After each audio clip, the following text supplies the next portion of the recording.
Dar inicio a este especial panel Inversión en Salud, Motor de Desarrollo. Adelante, doctor McMaster.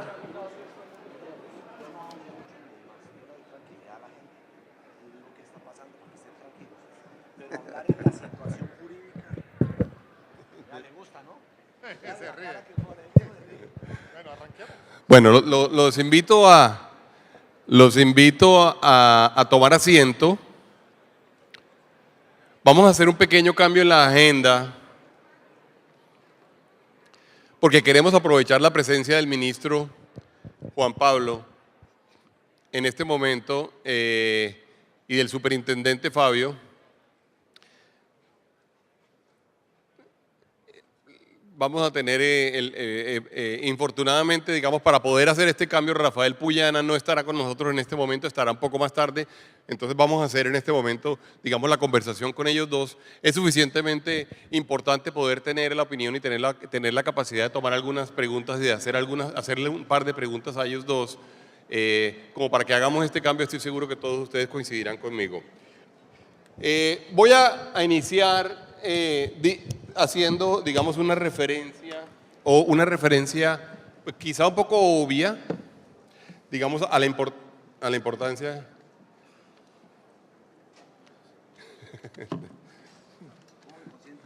Muy bien, Carlos. Atención personalizada aquí para el superintendente. Una referencia un poco obvia a la importancia que tiene verdaderamente la salud en el bienestar de las poblaciones. Y voy a hacer una referencia, digamos, voy a hacer un quote, un entrecomillado del libro de Agnes Deaton, en donde dice que la salud y la riqueza son dos de los más importantes componentes del bienestar de la población y que además generalmente van de la mano. Hay muy pocas variables, hay muy pocos hechos, hay muy pocas circunstancias más importantes en la construcción de bienestar de la población que la construcción verdaderamente de un sistema de salud que le permita a la gente sentirse bien. Y cuando digo sentirse bien, estoy hablando no solamente, como yo mismo dije en el gráfico ahorita, de expectativa de vida o de más años de vida o de tener en un momento dado, digamos, una población con mayor longevidad, sino además de que la gente pueda vivir bien. De hecho, está demostrado cómo en general las sociedades más desarrolladas son sociedades que, por ejemplo, perciben mucho menos dolor y sienten mucho menos dolor. Son sociedades en donde somos lo suficientemente buenos para lograr que el día a día de los seres humanos, para lograr que el día a día de la población sea suficientemente buena. Dicho esto, me atrevo a decir que se trata no solamente de estar vivo, me atrevo a decir que se trata además de vivir bien. Y en ese orden de ideas estamos hablando de calidad de vida, estamos hablando de bienestar y por lo tanto estamos hablando de desarrollo. El desarrollo no es una medida del PIB, el desarrollo no es una medida de ingresos, el desarrollo no es una medida monetaria, el desarrollo es una medida de calidad de vida. Y en eso el sector de la salud pues sin duda juega un papel fundamentalísimo. Quizá el único otro sector que se le puede comparar en términos de verdaderamente de su capacidad de generar bienestar es sin duda la educación. Y son absolutamente fundamentales, digamos, en este contexto.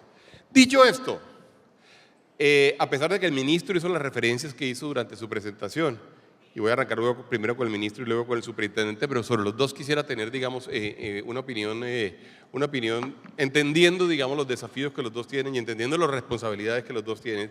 Dicho esto, quisiera arrancar por una pregunta súper general alrededor de cómo pudiéramos nosotros en Colombia verdaderamente tratar de garantizar ese derecho a la salud que de alguna forma la Constitución definió como un derecho fundamental, que lo definió como un derecho fundamental autónomo.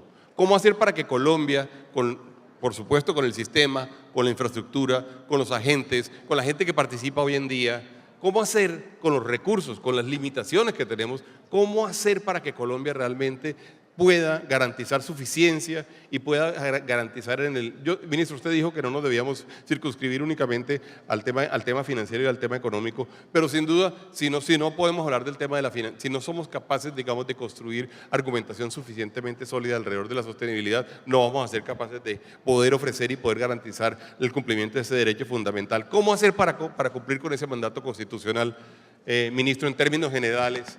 para luego vamos a entrar en algunas preguntas más, unas preguntas un poco más específicas. Sí. Bruce, muchas gracias. Es una pregunta tremendamente valiosa y aún más compleja, y voy a simplificar la respuesta, digámoslo, en aras de la sorpresa, de recibirla y del tiempo. Yo creo que Colombia nunca va a terminar de contestar esta pregunta, como no la han terminado de contestar ninguna de las naciones en el mundo, porque las expectativas evolucionan, las economías evolucionan y el mismo concepto del desarrollo esperado va cambiando. Y Colombia debe ser capaz de vivir con la pregunta abierta e irla moviendo hacia adelante. No va a ser resuelta de una manera inequívoca un día y quedarse así durante los días subsiguientes. En esa pregunta confluyen distintos elementos. Uno de ellos tiene que ver con explicitar o detallar ese derecho a la salud, y es una compleja discusión hoy en día en donde estamos. El tema de las exclusiones y las inclusiones, de la estatutaria, de los límites a esa participación del financiamiento público en el derecho es una gran variable, por supuesto. Una segunda gran variable tiene que ver con la prioridad que nuestro sector tenga en la discusión nacional y en la asignación de esa gran torta de recursos que es la economía nacional. De alguna manera, el PIB que un país gasta en salud es una expresión de esa priorización, y el nuestro, con inmenso interés de este gobierno y con el gran esfuerzo que les conté, sigue siendo un esfuerzo medio.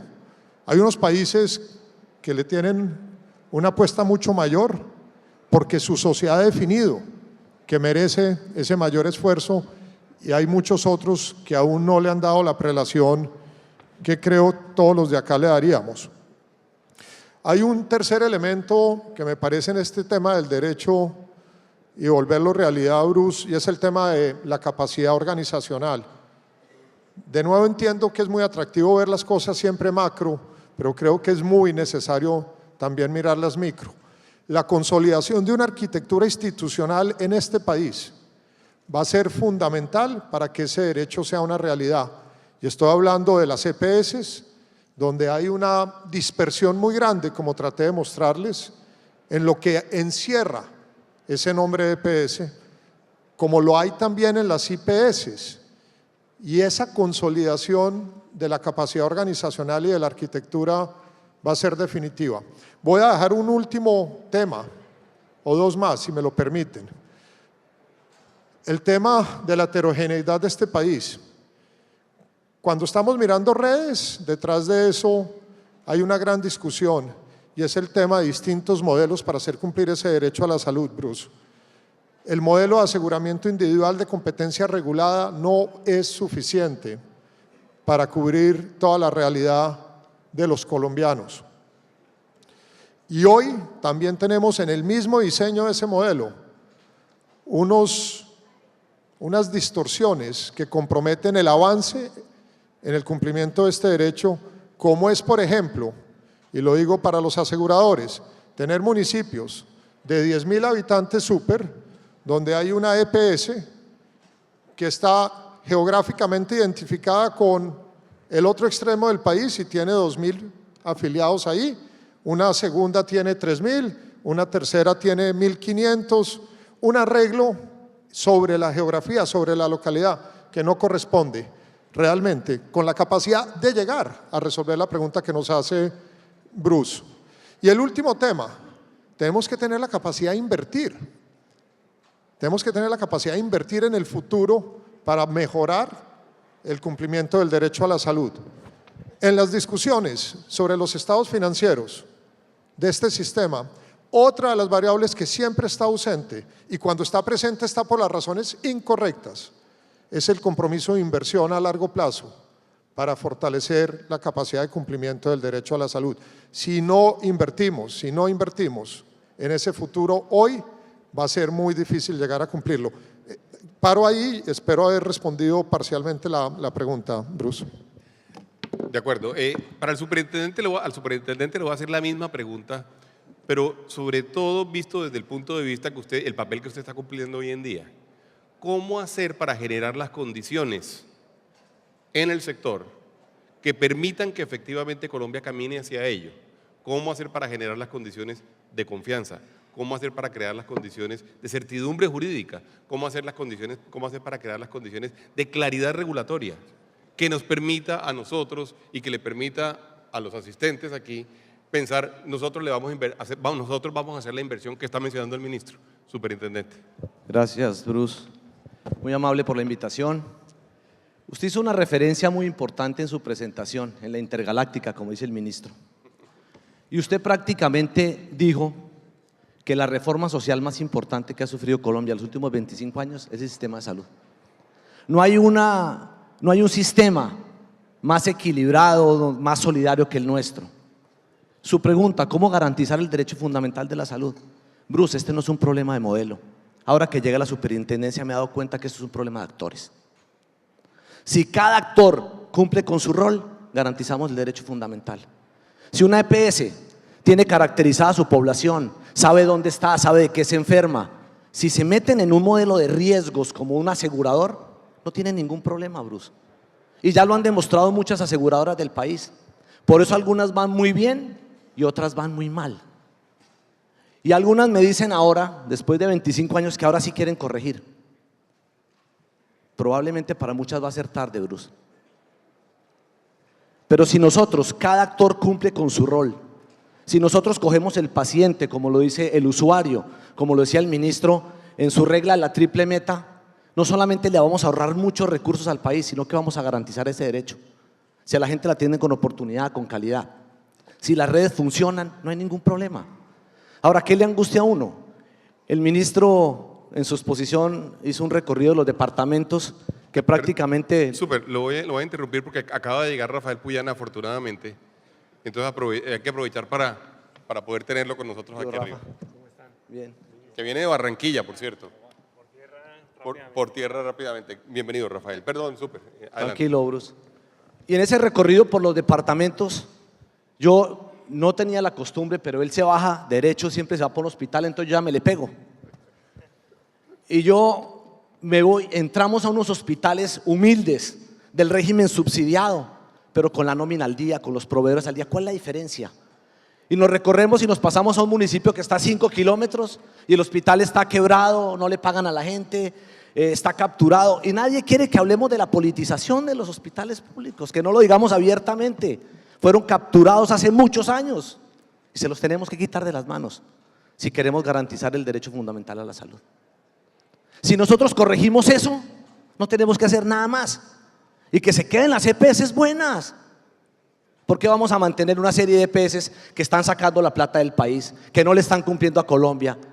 Y muchos van a mi oficina y me dicen, súper, yo quiero seguir, pero deme más usuarios. ¿Cómo así? Deme más UPC. ¿Y usted qué va a poner? Esa no puede ser la regla del juego. Y por eso en esa gráfica que usted mostró no es solamente una EPS la que tenemos en vigilancia. El ministro lo dijo, hay muchas que no le han cumplido al país, Bruce. Y si quieren seguir en el juego, tienen que cumplir. Y para cumplir también tienen que capitalizar. Y tienen que enderezar el rumbo, porque llevamos 25 años con un sistema que en mi concepto es de los mejores del mundo y que funciona. Usted, que está como presidente gremial, yo le puedo hacer una promesa, Bruce, doctor Puyana, no hay un sistema del mundo con más expertos que el sistema de salud colombiano. No existe. Cualquiera de los que están en este auditorio le puedo garantizar podría ser superintendente o ministro de salud. Conocemos perfectamente el problema. ¿Por qué nos ha quedado grande enderezarlo? Porque nadie quiere ceder. Y como algunos no quieren ceder, los vamos a obligar a ceder.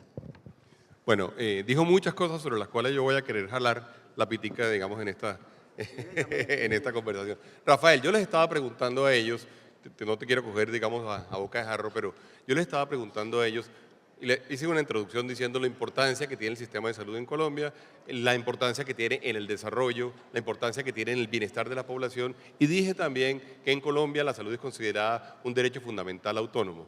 La pregunta que le hacía yo al ministro y al superintendente era, ¿Qué podría uno decir y qué podría uno aportar en este momento a la discusión para tratar de garantizar que ese derecho fundamental autónomo, si efectivamente un país como Colombia lo pueda efectivamente garantizar? Yo había hecho una presentación, el ministro también, la presidenta de la Cámara y de la Junta de la Cámara también lo había hecho, alrededor de los avances que hemos hecho, cómo en cobertura hemos aumentado. Sí, pero tenemos unos retos importantísimos. No dejamos de tener un sistema que de alguna forma la intervención del superintendente así lo ha dicho, un sistema que está en cuidados intensivos permanentemente y sobre el cual no hemos logrado tener todavía un balance sereno alrededor de su desarrollo. Rafael, por favor. Sí. Subdirector del DNP, ¿no? Hola, muchas gracias, Bruce, ministro, súper. Y disculpen que corriera al escenario, pero efectivamente venía desde Barranquilla esperando llegar a tiempo, pero bueno, me uno a la conversación. Creo que, digamos, es fundamental dentro de esa discusión entender y como se planteaba, se ha planteado además en las presentaciones del ministro, un foco muy importante alrededor de la calidad. La calidad, por supuesto, tiene que ser, digamos, ese gran centro y ese gran objetivo, pero alrededor del logro de esa visión sobre calidad, en el Plan Nacional de Desarrollo, creo que es fundamental que abordemos al menos una discusión alrededor de seis grandes temas que creo que son esenciales para entender esa falsa dicotomía entre si esto es una inversión o un gasto, sino entender que realmente es un sector que además de garantizar ese derecho fundamental, está lleno de oportunidades para Colombia. Entonces, creo que una de esas cosas que nos hemos puesto a la tarea con el Ministerio de trabajar es alrededor de esas 6 grandes líneas. Por una parte, una línea enfocada claramente en salud pública, en los retos de salud pública, y sobre eso, si quieren, más adelante podemos hablar un poco más. Una línea que es fundamental alrededor de la rectoría y la gobernanza del mismo sistema. Creo que en eso hay unos retos enormes de gobernanza multinivel y el súper también ha mencionado algunos temas, incluso en gobierno corporativo, en la estructura financiera de las empresas que hay que abordar. Un tema central cuando uno piensa el sistema de salud como una oportunidad para Colombia, que es el talento humano. El ministro ha hecho mucho énfasis en eso y efectivamente ese cierre de brechas de capital humano tiene que entenderse como una de las grandes prioridades hacia adelante en el sistema. El siguiente es, pues, por supuesto, tener un diagnóstico claro sobre necesidades de infraestructura en el sistema y de dotación. La articulación de los agentes y el correcto alineamiento de los incentivos tiene que ser un elemento también central dentro de una política de los próximos 4 años. Y yo cerraría con uno que seguramente no será un tema fácil, pero es esa eficiencia y organización de los recursos para el sistema. Entonces, sobre eso también podemos hablar más. Pero esas son como 6 grandes líneas en las que venimos discutiendo y trabajando, en donde el foco en calidad nos ayuda a aterrizar esas líneas con 3 objetivos principales que hemos venido discutiendo, que son precisamente la salud de la población. En últimas, es el gran objetivo al que queremos llegar, es esa calidad de vida de la población, pero sumado a su satisfacción y a la sostenibilidad del sistema, una sostenibilidad que se logre con equidad. Y yo creo que ese es como el gran marco que estamos trabajando en el plan y que en últimas tiene una visión de abordar, por supuesto, unos retos enormes de coyuntura del sector, unos retos estructurales del sector, pero también unas grandes oportunidades que tiene el sector salud para Colombia. Eficiencia, gobernanza, hablaste de talento, hablaste de... ¿Perdón? De infraestructura, salud pública y rectoría. Salud pública y rectoría. Sí, bueno, tengámoslo ahí porque te voy a hacer 2 preguntas sobre ello. Ministro, el superintendente habló, digamos claramente habló del tema de la politización del sistema y habló de lo que ha significado la politización del sistema, especialmente en términos por supuesto, de la salud pública, de las entidades públicas, y usted también en su presentación habló de cómo en 2/3, dijo, de las poblaciones no hay presencia del sector privado, sino es atendido básicamente por el sector público. ¿Cómo entonces enfrentar ese tema, que es un tema que tiene que ver con muchos otros temas importantes para la población hoy en día, entre ellos, por supuesto, el tema de la corrupción? ¿Cómo hacer para enfrentar ese tema y cómo hacer para verdaderamente lograr controlarlo, lograr manejarlo, lograr eficiencia, lograr transparencia? ¿Qué debemos hacer? ¿Qué tiene que hacer Colombia? Entiendo que requiere, por supuesto, de valentía, digamos, enfrentar el reto y refletar la pregunta, pero se lo voy a pedir con la confianza que le tengo. Muchas gracias, Bruce. 2/3 2/3 del territorio servido solo por hospitales públicos, 1/3 por privados, pero 2/3 de la capacidad asistencial en Colombia privada. Eso genera rápidamente un marcado sesgo que en un sistema obligatorio y público como es el nuestro, por lo menos debe despertar preguntas sobre cuál es el alcance de la participación privada y dónde están esos incentivos que ojalá corrijan semejante sesgo. Sobre ese hospital público colombiano, yo me acuerdo mucho a Juan Luis Londoño, Bruce, empezando a implementar la Ley 100 del 93, diciendo que era fundamental garantizar el buen gobierno del hospital público. Y de hecho la normatividad que hay hoy, David, viene del año 94. Chévere estudiar ese tema. Viene desde el 94, Bruce, la que tenemos hoy. Y en este proceso de descentralización político y administrativa y en la evolución de la política colombiana, pues se está mostrando que es insuficiente a nivel municipal y departamental, superintendente, para garantizar lo que requiere un hospital cualquiera para ser bueno, sirviendo bien, y es continuidad, orgullo y gestión. Ningún hospital del mundo es bueno si carece de alguna de esas 3 dimensiones. Y nuestro hospital público no puede tener, Bruce, en general, continuidad, ni orgullo, ni gestión. No tenemos la solución en este momento. Sabemos que tenemos que revisar, y hace parte de la política hospitalaria que queremos lanzar, la gobernanza de ese hospital público colombiano. Y cuando uno habla con los gobernadores y alcaldes, con los senadores y representantes, hay coincidencia en la urgencia de hacer esto. Ese hospital público colombiano hay que volverlo a parar, y para eso tendremos que intervenir ahí, empezando en la cabeza, en el gobierno.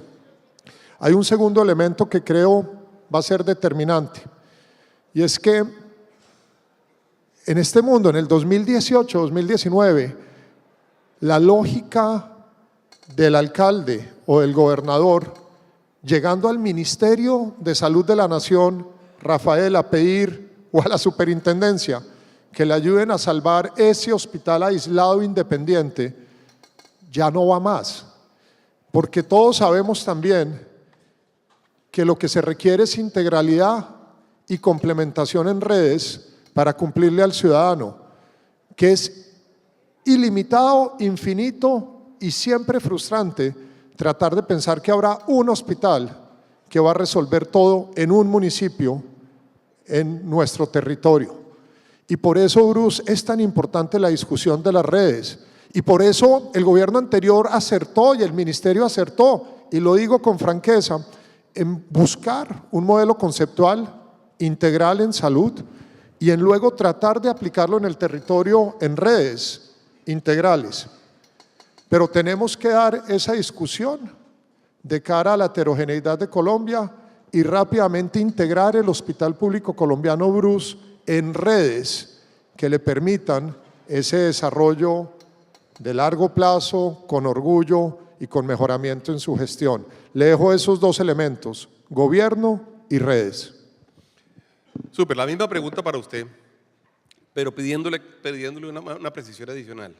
¿Cómo hacer para verdaderamente establecer diferencias entre la gente que hace las cosas bien y la gente que hace las cosas mal? Por razones obvias de justicia, por supuesto, pero también por no acabar con el sistema. ¿Cómo hacer para que la gente que hace las cosas bien tenga realmente, digamos, confianza en el sistema, le siga apostando al sistema, siga operando, siga proveyendo el sistema al tiempo que uno da esa otra pelea que tiene que ser que es una pelea dura? Ese es un reto importantísimo, porque la sostenibilidad sí no puede estar en duda. Es un reto importantísimo porque no podemos crear un riesgo sistémico. ¿Cómo hacer eso? ¿Zanahoria y garrote, me dice usted? ¿Cuál sería la zanahoria y cuál sería el garrote? No, no solamente eso, sino dónde está la frontera de a quién darle zanahoria y a quién darle garrote. Mire, Porque lo que me preocupa de lo que usted está diciendo es que en un momento dado nos equivoque, nos metamos en una cacería de brujas y terminemos Claro. generando un riesgo sistémico. Ese es mi comentario. para aclararle, de hecho, Bruce, lo que más hemos procurado cuidar desde que yo llegué a la superintendencia es un daño sistémico en el sistema. Y por eso estamos haciendo ese mapa con todas las EPS y la regionalización. Mire, me voy a meter yo siempre pido perdón y le pido perdón al ministro cuando me le meto en los terrenos a él. Pero mire, un ejemplo en la ley de punto final. Ahí hay estímulos y hay garrote. El estímulo es que el país va a llegar un momento en que el margen de solvencia de una EPS puede bajar del 8 al 7 o al 6. Ese es el premio. Si usted tiene el corriente, si usted no tiene desviaciones, si usted le está pagando oportunamente a la red, si usted tiene unos buenos resultados en salud, ¿qué más estímulo que ese que le digan, mire, ya no tiene que guardar el 8%, guarde el 6%? Cuando hablamos del 6% en las cifras que manejan las EPS grandes, estamos hablando de mucho dinero. Y ese dinero se lo podían irrigar a los prestadores, que es un poco la propuesta que está construyendo el ministro con la viceministra, que ya está, digamos que haciendo su curso. Pero miren lo que me he encontrado, Bruce, y me quiero detener un minuto con su auditorio. ¿Qué le percibo yo al país? Cada que yo voy a actuar, se arma una angustia generalizada. Usted no sabe si intervenir o no una EPS. Cuando uno la va a liquidar, dice, ni se le ocurra, superintendente, que nos debe 400.000 millones de pesos. Y la gran pregunta para el auditorio es, entonces, ¿la dejamos que siga funcionando? ¿Dejamos que siga creciendo el deterioro? ¿O la intervenimos oportunamente? ¿Cogemos los usuarios y los trasladamos a otras EPS? Con un riesgo mayor, Bruce. Ahora, cuando intervenimos, nos demandan. La superintendencia interviene, coge una EPS que lo estaba haciendo mal y las EPS vienen y demandan a la super. Déjeme hacerle una pregunta. ¿Será que no tenemos un modelo de intervención suficientemente claro que permita ser ejecutado con justamente los mecanismos que le den tranquilidad al resto de los agentes y que nos permita en un momento dado, cuando usted encuentra que efectivamente es necesaria una intervención, que se haga, pero que el sistema siga funcionando y que no ponga en riesgo los recursos de los otros? Se puede hacer bien, eso se puede hacer. Pero ¿qué ha pasado? Próximamente vamos a radicar un proyecto de ley que no es bueno decirlo, y lo decía, no sé si fue Ana María, hablaba de los procesos sancionatorios. Imagínese yo sancionando un municipio de sexta categoría, doctor Puyana, con 600 millones de pesos. O a un gerente de un hospital de primer nivel, ¿de dónde cree que va a pagar? De los mismos recursos del sistema. Pero hay que hacerlo, Bruce. Vamos a endurecer las penas en la superintendencia. Yo no le puedo aplicar 1.000 millones de pesos de multa a una persona que estuvo metida en un cartel y le robó 80.000 millones al sistema. Eso es absurdo. Entonces la multa son 1.000 millones de pesos y vaya si le dan casa por cárcel. Las multas van a ser ejemplarizantes y eso lo tiene que hacer la superintendencia. No debía ser, uno no debería estar multando a nadie, porque la angustia mía es ¿qué le pasa al sistema? Si hoy corrigiéramos el flujo de recursos, no sé si estaríamos en esta discusión. ¿De qué estaríamos hablando hoy si los dineros llegaran oportunamente a toda la red? De salud pública, como dice el ministro, de los otros determinantes en salud, del acompañante, estaríamos hablando de eso. Pero en la rectoría y la gobernanza que habla el doctor Puyana tenemos que mejorar, Bruce. Nos ha faltado vigilancia y control. Y puede que yo tenga que reconocer lo que le pasó a la superintendencia. La superintendencia tenía herramientas y no las usó. Ahora las vamos a usar y estamos pidiendo más competencias. Y ahí vamos enderezando y nos vamos quedando, como dice el presidente de la República, con las buenas y que nos dejen trabajar las buenas si salgan las malas. Con una noticia importante, Bruce, si llegara hoy un inversionista gringo y le dijera a usted que sabe tanto del sistema, oiga, me meto en el sector salud a invertir, ¿usted qué le diría? Vamos a hablar con Fabio, vamos a hablar con el ministro y luego contestamos eso. Pues le quiero contar que ha llegado mucho inversionista y mucho inversionista ha llegado a la super porque quiere saber yo qué voy a hacer y qué está haciendo el ministro y allá los hemos atendido conjuntamente. Lo que a uno más le gusta es ver que hay gente que se sigue metiendo en el sistema de salud. O sea que esto no es tan malo. Rafael, no todos saben que Rafael viene del Consejo Privado de Competitividad. Es una persona que sabe de competitividad como pocos en Colombia. Y le quería hacer, quizá, digamos, relacionando esa pregunta con la de Fabio, con la respuesta de Fabio, perdón. Y a los 6 puntos que tú mencionaste infraestructura, me llamó mucho la atención, mencionaste gobernanza, el tema estructural e institucional. Hacer una referencia a un comentario que hicimos, digamos, antes de que tú llegaras, hablando de la necesidad de generar en Colombia una política industrial que nos permita desarrollar estos sectores, que nos permita hacerlos más competitivos, hacerlos más certeros desde el punto de vista jurídico, de que nos podamos convertir en un hub, digamos, realmente desde el punto de vista, por ejemplo, farmacéutico importante para el continente. En ese orden de ideas, no me pareció tan claro que eso fuera, que estuviera, digamos, relacionado entre los 6 puntos mencionados por ti, pero ¿cómo lo ves?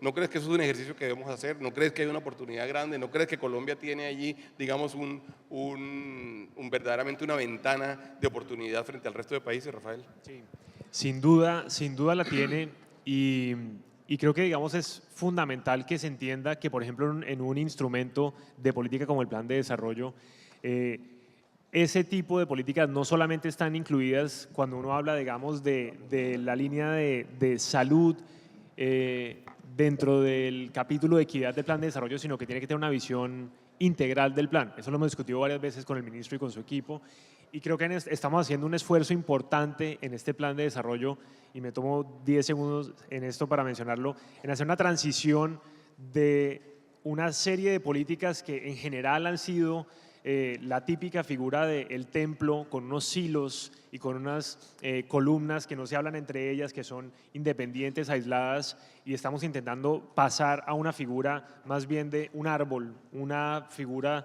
en donde estemos transmitiendo muy claramente que un plan de desarrollo no es una colección de planes de acción de ministerios, sino es una política orgánica del Estado que tiene objetivos distintos y en ese caso uno de los objetivos principales y uno de los centros del desarrollo, del plan de desarrollo es efectivamente el emprendimiento. Y el emprendimiento entendido de una forma amplia, como bien lo entienden aquí en la ANDI, donde no es solamente arrancar nuevas empresas, sino es la figura amplia de hacer empresa. Y dentro de ese concepto, el concepto de la productividad y de la diversificación hacia nuevos sectores que tengan potencial de crecimiento, es central dentro del plan de desarrollo.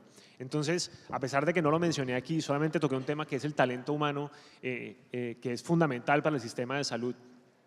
Estamos trabajando en un eje de emprendimiento y productividad en el plan de desarrollo que se centra en todos aquellos bienes públicos e intervenciones de mercado que se requieren para promover los sectores que van a jalonar el crecimiento en el futuro.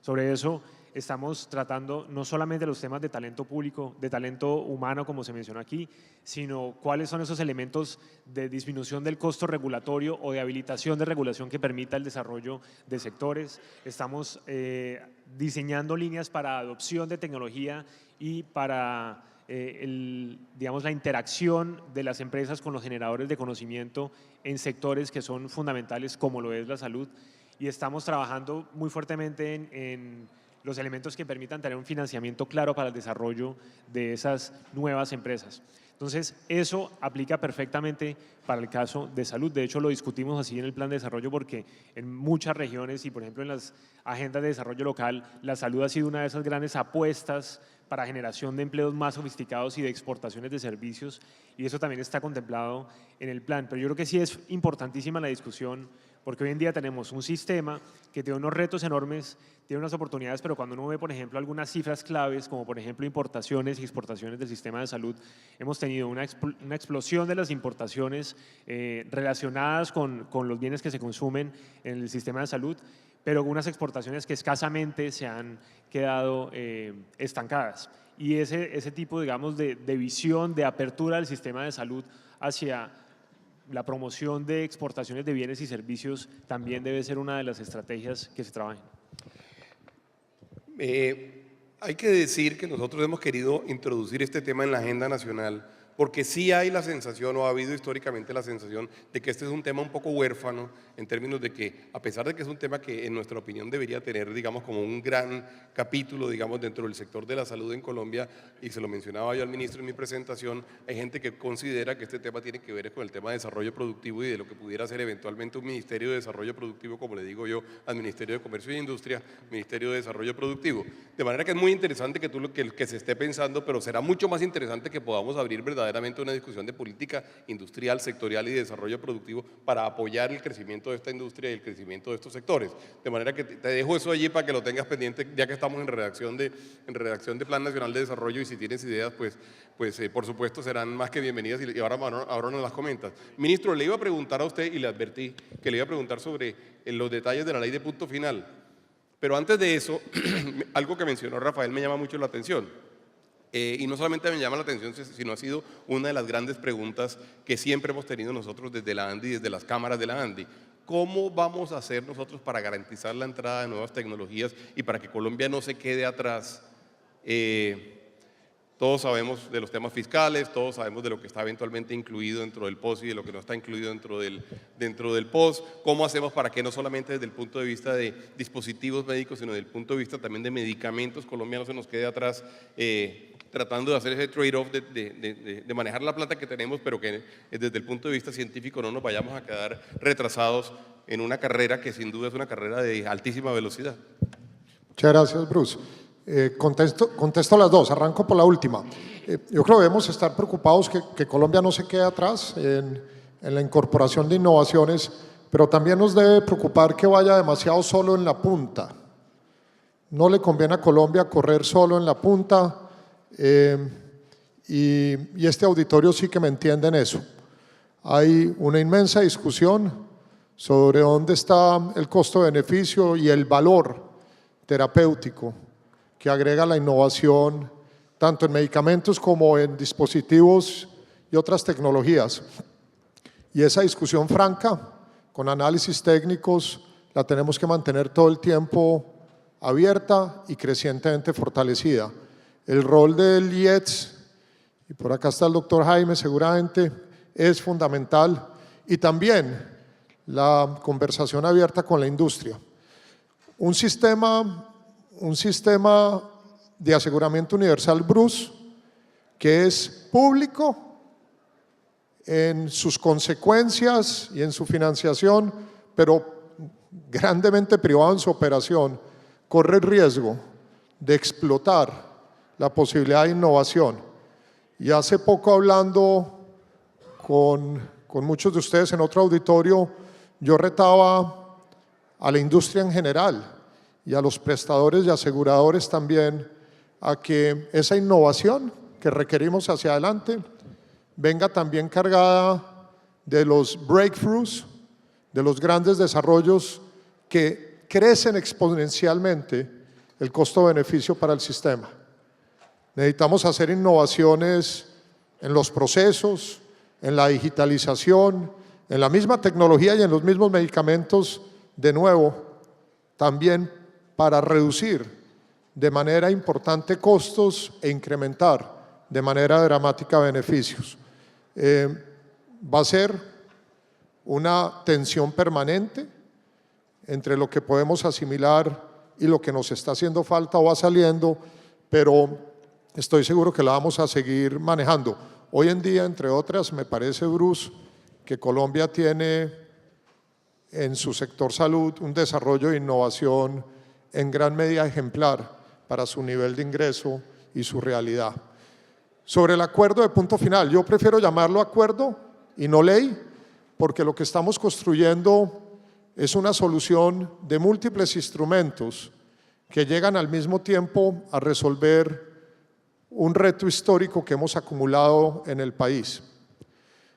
El primer punto donde estamos trabajando, y ya se viene avanzando muy de la mano del ADERES, es en aclarar esas cuentas de deudas del no PBS al régimen contributivo en el ADERES. Ese es un primer espacio donde cerrar esa aclaración, doctor Carlos Mario, nos va a permitir en concurso con Hacienda decir acá hay un monto de cuentas que la nación va a honrar y esta va a ser la estructuración de mecanismos financieros para hacerlo. Y hay varios que se están revisando. Hay una segunda órbita muy importante que tiene que ver con ese no PBS en los departamentos acumulado en el subsidiado. Esta primera puede ir entre 2 billones y 5 billones, Carlos Mario, y esperamos decantar esa cifra. Esta segunda en los departamentos puede ir entre 1.3 y 1.8 billones y también exigirá decantarla. Yo ahí quiero hacer una aclaración hoy que me parece oportuna, y es que es del interés del sector recentralizar el no PBS del subsidiado que estaba repartido en los departamentos, Rafael. Y si no lo podemos hacer a través de un mecanismo de ley, lo vamos a hacer a través de otro. Pero mensaje para los departamentos, mensaje para todos ustedes, seguimos, doctora Diana, en el esfuerzo de recentralizar el no PBS, que es parte de este acuerdo de punto final. Quedaría un tema muy importante, que son las cuentas, y son las más grandes entre otras, entre EPS e IPS. Y hay que ir caso por caso, entendiendo la naturaleza de esa deuda. Y en la medida en que con las otras dos, que son públicas, podamos inyectar liquidez, mejorar los elementos de confianza para, por ejemplo, la participación del sector financiero en esas cuentas entre particulares que se puedan de alguna manera monetizar y volver liquidez con alguna tasa de descuento. Detrás de esta estructuración, que de nuevo exigirá instrumentos financieros distintos, deuda pública, con títulos, temas de regalías, Rafael, en los territorios, distintos elementos, es fundamental de nuevo que los recursos que se inyecten lleguen al final de la cadena y mejoren la situación ahí, que es donde se dan los servicios también. Eso es parte de la estructuración. Que también el acuerdo entre las partes sea un acuerdo definitivo, donde estén conformes con cerrar esa discusión contable abierta. Y por último, y me parece de inmensa responsabilidad de todos, que las reformas que podamos ir introduciendo en el desempeño actual del sistema eviten que a futuro se repitan las circunstancias que han llevado a esta acumulación de cartera y de señalamientos a lo largo de toda la cadena sectorial. Bien, ministro. Súper. No sé cómo hacerle esta pregunta. Listo. Rafael. No, la pregunta viene sobre Medimás. Es sin duda, digamos, un tema que para todos… ¿Hay otra o tengo que es esa? Hace pocos días el procurador, evidentemente, digamos, hay una inmensa incertidumbre, no solamente en este auditorio, sino en términos de los colombianos, de los afiliados, en fin, de quienes están preocupados por el sistema alrededor de este hecho en concreto. ¿Qué puede usted decir ahorita? Entiendo que haya cosas que no me pueda decir, entiendo que entendería y yo trataría de sacarle en todo caso un poquito más, pero entiendo que haya cosas que no me pueda decir, pero ¿qué puede usted decir en este momento sobre esa circunstancia yo le puedo decir particular? lo que quiera, Bruce. Mire, son dos rutas distintas. La competencia mía como superintendencia está en Medimás y en ESIMED. Y la competencia de lo que se está discutiendo ahora es el contrato que existe entre los dueños de Medimás y los dueños de ESIMED, que son dos empresas distintas. Ese es un contrato entre privados que no vigilo yo. Nosotros con la Procuraduría y la Contraloría hemos venido con todos los entes de control trabajando articuladamente en pro del sistema, porque el rol nuestro es en últimas proteger la salud de los colombianos, Bruce, eso fue lo que nos encargaron. Ahora, mientras esa discusión jurídica surte efecto, pues yo tengo en una ruta muy distinta a todas esas EPS que le conté, que tienen que ir cumpliendo con unos indicadores de solvencia, de permanencia, con unas notas técnicas, con unas reservas, y eso es lo que nosotros estamos vigilando, que las EPS que no estaban cumpliendo estén cumpliendo. Miren, lo de Medimás arrancó a los 2 meses que ellos ya estaban en operación, Bruce. A los 3, 4 meses ya tenían vigilancia especial. Después se puso un contralor y el contralor ha venido haciendo viene revelando unos hallazgos que ellos en últimas tendrán que cumplir. Mientras no haya una definición jurídica todavía en ese acto que tiene que ver entre privados, pues Medimás en este momento sigue en vigilancia especial por nosotros. Lo que hicimos fue activar un comité, una instancia con la Procuraduría de la Contraloría, con el Ministerio, y estamos haciendo un seguimiento exhaustivo a la red de prestación, a los proveedores, y eso digamos que es lo que ha generado esa incertidumbre. Pero hoy Medimás pues está funcionando, sigue habilitada y debe seguir cumpliéndole a todos los usuarios del país. Ese es el rol y eso es lo que nosotros tenemos que vigilar que ocurra. Ahora, cuando ocurra un hecho jurídico sobreviniente distinto, pues tomaremos una medida distinta. Pero en este momento, vigilancia especial, que cumplan, que si se les cae la red, tengan una red alterna, y si no, pues empezaremos a tomar decisiones que nos permite la superintendencia tomar. Y mándele un mensaje a los proveedores. A mí me gustó mucho cómo jugó James. Me parece que Colombia va bien, Bruce. Miren, los proveedores todos han ido muy angustiados a la superintendencia, también han abordado al ministro, muchos han, de hecho, creo que han escalado hasta el presidente de la República. Nosotros, ¿qué hicimos con Medimás? Que esta es y con muchas EPS, Bruce, tratar de corregir el giro. Para que las EPS no abusen de esa integración o de esos vinculados, lo que hacemos nosotros es que cuando nos avisan el giro que van a hacer, lo discutimos mucho con el ministro, yo le digo a las EPS, hágame el favor y corrija. Con la ayuda de Carlos Mario, del director de la ADRES, lo que estamos haciendo es tratando de corregir para que no haya un abuso y para que la plata le pueda fluir a los demás proveedores que le están prestando servicios a esas EPS que tenemos en medida de vigilancia especial. No es un tema fácil, Bruce, lo que estamos haciendo. Tenemos un problema grave, un problema, como dice el ministro, que envejeció mal, pero que lo estamos asumiendo con toda la responsabilidad, pensando siempre en el sector y en los usuarios. Y yo creo que eso lo han entendido los que han ido a la superintendencia, Bruce. En este momento, pues estamos haciendo una vigilancia especial sobre todas esas EPS para que no haya abuso en el giro de los recursos. Algunas, a veces no nos hacen caso, entonces con Carlos Mario tratamos de enderezarlas para que el flujo de recursos llegue y también salvar los hospitales públicos del país. Ministro, por favor. Quería hacer dos reflexiones generales del sistema. La primera es que no es correcto pensar que en este sistema, cuando las cosas van bien, ya hay un éxito particular, hay un silencio y se captura ese éxito, y cuando en esas mismas actividades algo sale mal, pues el problema es público y es nacional. Yo vuelvo y los invito a que hagan una reflexión todos, como sé que la hacen todos los días, sobre la gestión individual que cada una de sus organizaciones hace en el sistema.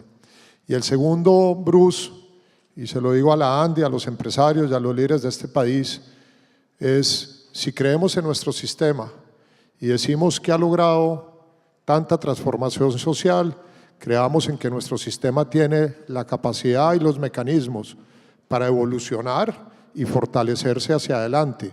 Porque si ese sistema que decimos que es tan bueno está capturado por sus propias circunstancias, entonces ¿de qué estamos hablando? Bien, ministro.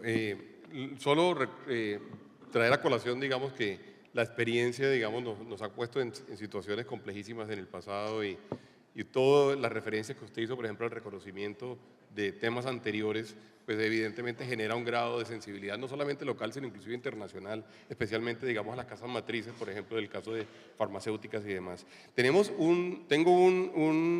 Como algunos de ustedes saben, hay una app que recibe una cantidad de preguntas y me están preguntando por varias cosas. Me están preguntando, por ejemplo, nos están pidiendo que ampliemos sobre el tema de compras centralizadas.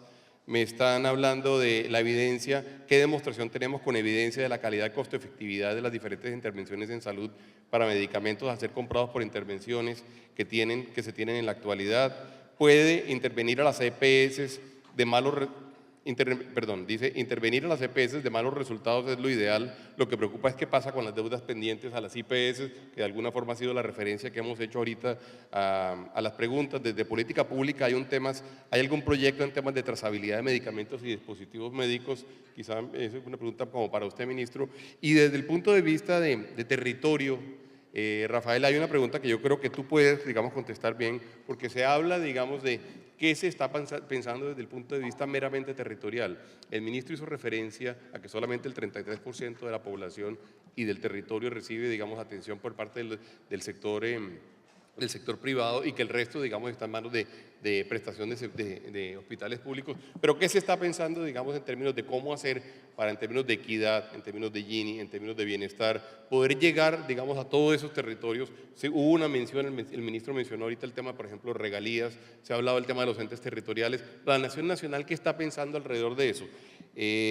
Otra pregunta, y voy contigo, Rafael, con eso, pero otra pregunta para el ministro. Por ejemplo, dice que se plantea ¿qué se plantea desde el Ministerio para medir el impacto económico sobre el gasto de salud que tienen los usuarios aún no diagnosticados con enfermedades crónicas no transmisibles? Que ha sido sin duda, digamos, uno de esos grandes interrogantes que hemos tenido, digamos, históricamente. Rafael, voy contigo y hice referencia a estas dos preguntas para que ustedes las vayan pensando en los minutos que nos quedan. Rafael, por favor. Pues yo mencionaría, digamos, antes de ir a lo territorial, un tema que creo que es fundamental y es estructural en la discusión, no solamente del sistema de salud, sino en general de la manera en que nos pensamos la política pública para la equidad en Colombia. Y ahorita voy al tema territorial, ya van a ver cómo lo conecto, pero digamos, en el plan de desarrollo partimos de una premisa que no sé si los colombianos estamos realmente suficientemente conscientes del cambio que ha habido en Colombia, pero es que hace 15 años Colombia era un país en el que 1 de cada 2 personas estaban en situación de pobreza monetaria. 1 de cada 2, o sea, 50% casi de pobreza. Y hoy en día, con datos de 2017, Colombia es un país en el que el mayor grupo poblacional es una clase, digamos, media vulnerable, está saliendo de la pobreza y está comenzando a consolidarse en la clase media. Y tuvimos hace 3 años un hito importantísimo y es que por primera vez la clase media consolidada superó a las personas en pobreza. O sea, hoy en día somos estructuralmente un país muy distinto, un país de una clase media que se está comenzando a consolidar. Y esto cómo toca el sistema de seguridad, digamos, en general los sistemas de política pública para la equidad. Y es que esa misma, digamos, esa transición que ha habido hacia una clase media no necesariamente ha estado acompañada de un aumento de la formalidad económica, en la formalidad laboral, en la formalidad empresarial. Y entonces tenemos una población que está saliendo de la pobreza y que tiene unas demandas sobre el Estado que son cada vez emergentes y cada vez más sofisticadas y complejas como lo son las demandas de la clase media, y un sistema que continúa basado en un esquema en donde la informalidad en algunos casos puede llegar al 60% de la economía. Entonces tenemos, digamos, un reto estructural en la manera en que no solamente se financian los sistemas como el sistema de salud, sino también en la manera en que repensamos la política social para que realmente esté diseñada en cómo consolidamos la salida de esa clase media que está saliendo de la pobreza y pensamos en una política que no sea solo de inclusión social, sino de inclusión social y productiva. ¿Y por qué digo esto que es muy importante en los territorios? Porque, por ejemplo, vamos a tener un reto enorme en los siguientes 2 o 3 años con la manera en que comencemos a reflejar en nuestros sistemas de focalización, por ejemplo, del régimen subsidiado a través del Sisbén, que comencemos a reflejar ese cambio social que estamos observando en los territorios. Y ahí lo que vemos es que en muchos departamentos del país tenemos un esquema de focalización, que es el Sisbén, que está tremendamente desactualizado, que lo que está reflejando son condiciones de vida que tiene la población hace 5 o 6 años y que no está reflejando la condición actual, y que en el proceso de transición, cuando lleguemos en el año 2020 a tener un Sisbén 4 actualizado, tendremos que enfrentar como sociedad esa mirada al espejo de decir, somos una sociedad que ahora es mayoritariamente clase media, que ya no es 50% pobre, y eso tendrá que reflejar un contrato social distinto sobre la manera en que entregamos no solamente los subsidios, sino en general los sistemas de seguridad social. Y eso es un reto territorial importantísimo. Digamos, en eso estamos trabajando muy claramente con los territorios para pensar en esquemas de transición. Eso no puede ser, digamos, claramente por todas las razones técnicas, políticas, operativas, no puede ser un salto de la noche a la mañana, y estamos trabajando en la manera en que podamos dar esa transición en los territorios. Eso es importantísimo para el régimen subsidiado de salud y lo hemos venido discutiendo con el Ministerio, pero creo que es importante, digamos, que eso es principalmente el gran reto que vamos a tener en los territorios, creo que va a estar ahí sumado a algunos otros temas de coberturas en el margen, en donde tenemos que pensar en formas, digamos, distintas de llegar, por ejemplo, a población dispersa con esquemas como el maíz. Digamos, hay esquemas que uno puede desarrollar, pero creo que el gran reto territorial va a estar alrededor de ese cambio social que vamos a tener en los sistemas de política pública. Muy bien. Ministro, ya para terminar, porque se nos está acabando el tiempo, le hice algunas referencias a las preguntas que nos llegaron del público a través de la app, y si usted quiere hacer, digamos, un comentario final, por favor. Bruce, muchas gracias y aprovecho de nuevo para felicitar a la Andy y a los organizadores. Me encanta, Rafael, la inmensa alineación entre el DNP y el Ministerio en este trabajo sectorial, y le agradezco todo su interés por el sector, y a Gloria también. 4 temas muy rápidos. Vean, el primero, que hace 10, 15 años era el tema sobre el cual más discutíamos, cuando hablábamos de sostenibilidad financiera, y que hoy por hoy, Bruce, rara vez lo encuentra uno, hay que volverlo a retomar, es esta participación de nuestra población entre contributivo y subsidiado. Y Rafael muy bien habló de eso y señaló esa necesidad de alguna manera, volver a revisarnos en este componente tan importante. Es increíble que con las transformaciones que usted nos mostró en sus grandes diapositivas, tengamos más régimen subsidiado que contributivo, año a año. Y en la base del desequilibrio de nuestro modelo está ese elemento. Y por eso es tan importante encontrar mecanismos más flexibles, que permitan revertir ese primer desequilibrio. Pero eso hay que volverlo a poner sobre la mesa y estudiarlo y revisarlo e intervenirlo. Segundo tema, lo que nos reemplazó la discusión de ese primer desequilibrio fundamental en los últimos años ha sido el no PBS, los recobros. Incluso hay gente que dice, no, mientras no me paguen eso yo no cumplo aquí. Eso es bastante cuestionable y podría mostrar en cifras que eso es muy cuestionable. Estamos pagando el 92% de los recursos en el corriente, juiciosamente. Y claro que si hay una afectación de estados financieros, y claro que hay un tema que queremos resolver con el acuerdo de punto final, pero no podemos esquivar la responsabilidad de hacer buena gestión en el día a día, al amparo de esa tesis. Sí es cierto que ese no PBS, y se lo digo a la industria con toda franqueza, y me conocen, ese no PBS que crece en el 14, en el 15, en el 16, en el 17 y en el 18, es insostenible. Y es un problema del sistema. De pronto hay particulares ganando ahí, pero el sistema no está ganando ahí. Y por eso estamos combinando múltiples estrategias sobre la mesa para acotar ese no PBS, empezando por fortalecer el PBS, siguiendo por una franqueza en las exclusiones. Pero ustedes han visto lo difícil que es eso, al amparo de una interpretación del derecho a la salud que es generosa con la realidad del país y que comparto. Pero los valores máximos de recobro son necesarios cuando uno ve la desviación que hay, Bruce, de 30 a 100. Desviaciones inmensas. El control de precios de medicamentos es necesario de cara al acceso y a la sostenibilidad, y así lo hemos hablado con la industria nacional e internacional. Y las compras centralizadas son un mecanismo de interés regional y global, totalmente legítimo. Lo que nos estamos planteando es mejorar nuestra capacidad como sector y como nación para generar compras centralizadas donde esas escalas nos permitan mejorar acceso y sostenibilidad financiera. Y espero que terminando este año podamos presentar una ruta de compras centralizadas para el año entrante. Estuve reunido con todos los ministros de salud, con usted, en la Asamblea de Naciones Unidas, que usted fue, y yo no conocía a ningún ministro de salud, ninguno me conocía a mí tampoco, pero todos coincidieron en que había que hacer compras centralizadas y que no hay una capacidad en ningún país de América Latina de absorber de manera infinita y ilimitada el incremento de los costos de las tecnologías. En el no PBS el 90% del gasto Bruce son medicamentos. Entonces tenemos que trabajar juntos en eso. Tercero y muy rápido, o cuarto para terminar. He tratado de mostrarles con hechos concretos en 10 semanas el inmenso compromiso del presidente Duque con el sector salud colombiano, reflejado en el cierre de este año, reflejado en el presupuesto que se aprobó ayer para el año entrante y reflejado en esta construcción ya en marcha del acuerdo de punto final. Eso le va a traer, estoy seguro, soy optimista, liquidez al sistema.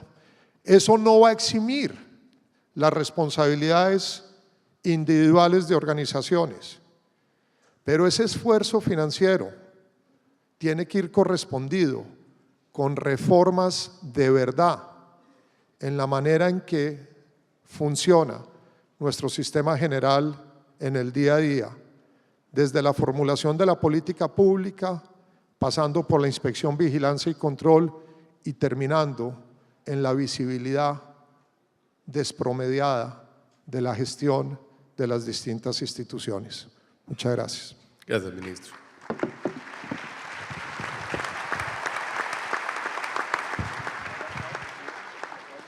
Superintendente, unas palabras finales. Gracias, Bruce.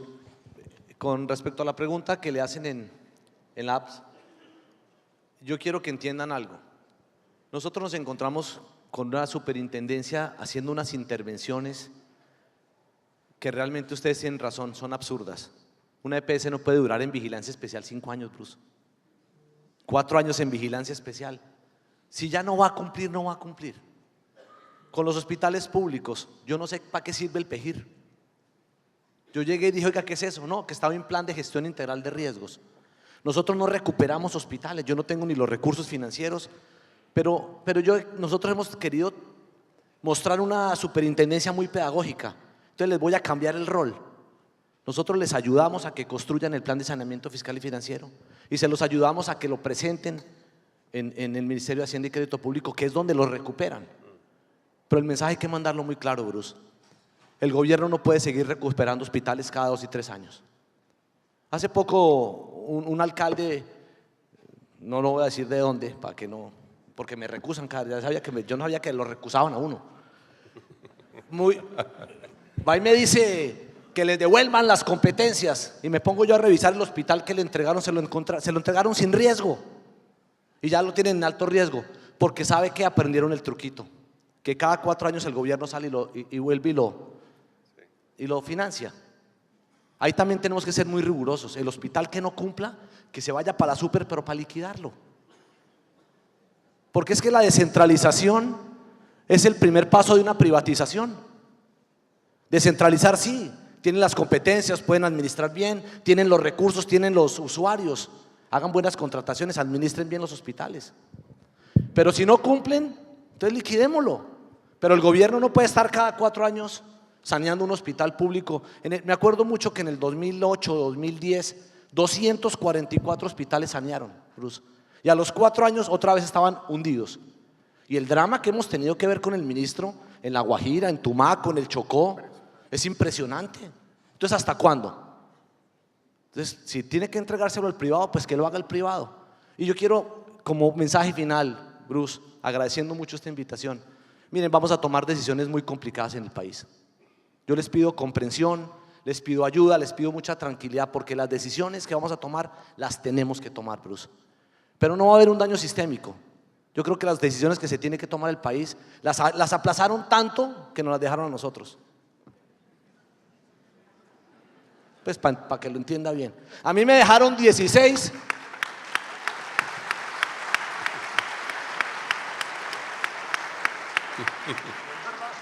Nos dejaron graduadas 16 y 28 no graduadas. Entonces vamos a ver cuántas somos capaces de graduar. Pero seguimos pensando en el modelo, defendiendo el modelo, desde la superintendencia defendiendo el modelo de aseguramiento. Ha sido generoso, los aseguradores hay unos muy buenos, lo han hecho muy bien. Es que arrancamos con 5.000 IPS, hoy somos 18.000. Y arrancamos con, ¿se acuerdan de la historia de los 250 ARS? ¿Cuántas teníamos, doctora Carmen? Como 240. Hoy estamos en 44 EPS. Y si Colombia se tiene que quedar con 15, se queda con 15. Muchas gracias, Bruce. Bueno, muy bien. Rafael, unas palabras finales ya para terminar. Se nos acabó el tiempo, pero por favor tus palabras No, finales. muchísimas gracias por la invitación. Creo que es fundamental discutir esos temas de largo plazo y pues por supuesto que estaremos trabajando con ustedes en esa incorporación de propuestas para el Plan Nacional de Desarrollo. Muchas gracias. Muchas gracias. Les pido un aplauso para el panel de hoy.